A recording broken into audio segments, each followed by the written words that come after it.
all sports have had to adapt because of coronavirus, and that includes rounders, which is kind of got a new sort of post-virus, a family-friendly format. Well, it's always been family-friendly, of course. But here to tell us more about that from Rounders England, I had no idea. It is Natalie Justice-Dearn. Good afternoon, Natalie. Good afternoon.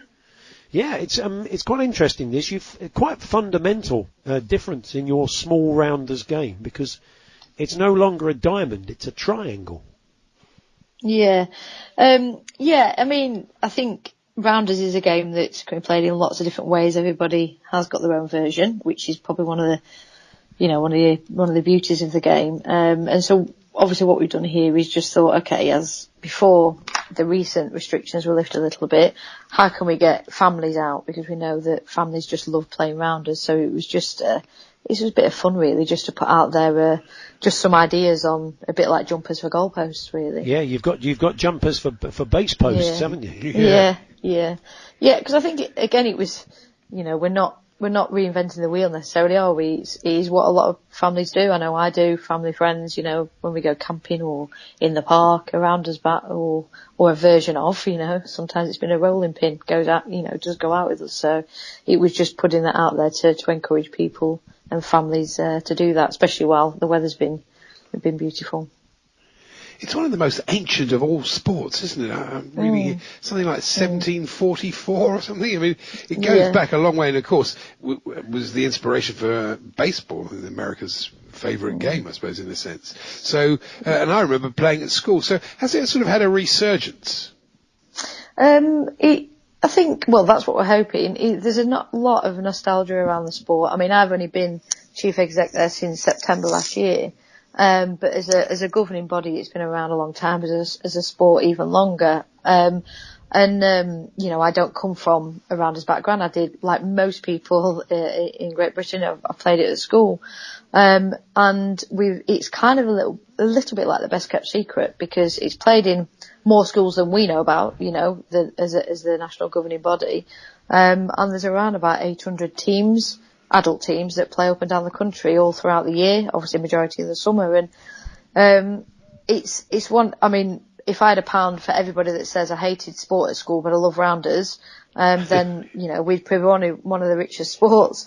So I think we've got plans, and it is around actually how do we move it from the best kept secret to the sport that everybody loves, and that if they want to play, there's places for them to play. So we're kind of on a bit of a journey, the start of a bit of a journey to really get it back out there and just let people, rather than saying I loved it at school, but they don't know where to play, or it ends there. How can we get people out playing it again in the same way as they want to, really?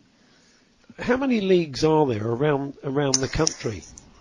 Yeah, there's lots of leagues, but it's a lot of it around teams that play in leagues. So there is about 800 teams. Wow. We reckon around about 10,000 people that are playing it. Majority of those, there are mixed leagues, but it is, which I didn't know before coming to the sport, it's a game that's enjoyed mainly, especially recreationally, in the teams in the leagues by women. It's really attractive to women. I think it's because it's one of the sports that a lot of women enjoyed at school. And especially it's really accessible, it's fun, it's social, and we've got all kinds of communities that play it up and down the country, because it's so accessible, it's cheap, you can wear what you want, so but also we've got a very highly competitive side of it as well. So yes, it is about fun, but a lot of our leagues have different tiers and a lot more competitive, and we also have obviously our England teams as well. When I played, it was mixed. It was fully mixed at school. But what about finally equipment? So say I fancied a game of rounders with my family this weekend. Where would I? Obviously, I have to do it online. But as Natalie said, you can use a rolling pin, or you can use a tennis racket. But actual kind of rounders set. You want the proper. If you want the gear, I'm a purist. I know you are. Andy, that's true. Can you find it on Amazon and stuff? You can, yeah, and through Rounders England website we have got a shop, because we have our preferred suppliers and what have you. So there is lots of ranges of equipment. You can get kind of a starter set, which a lot of schools do, quite cheaply, but that's with the the posts and everything. Whereas a bat and ball, I'm very much around, getting people out there playing it as much as possible. And I was in a shop, which I won't name, the other day, doing some shopping, and they had like a kids rounders set for £5. Okay, so there's, good. there's lots of, and again, I would say, we've had throughout lockdown, we've had quite a few challenges going, like a keep you uppy challenge, with a rounders bat and ball.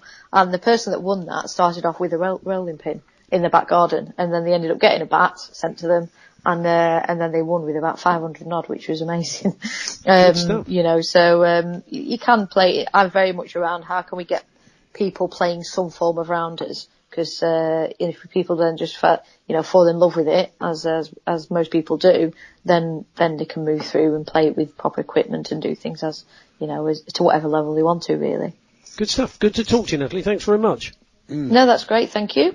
Natalie Justice-Dearn there, Chief Executive of Rounders England. That's a new thing you can teach loads of I'm thinking of that. There's loads of equipment on there, so yeah. I might be ordering something in the break.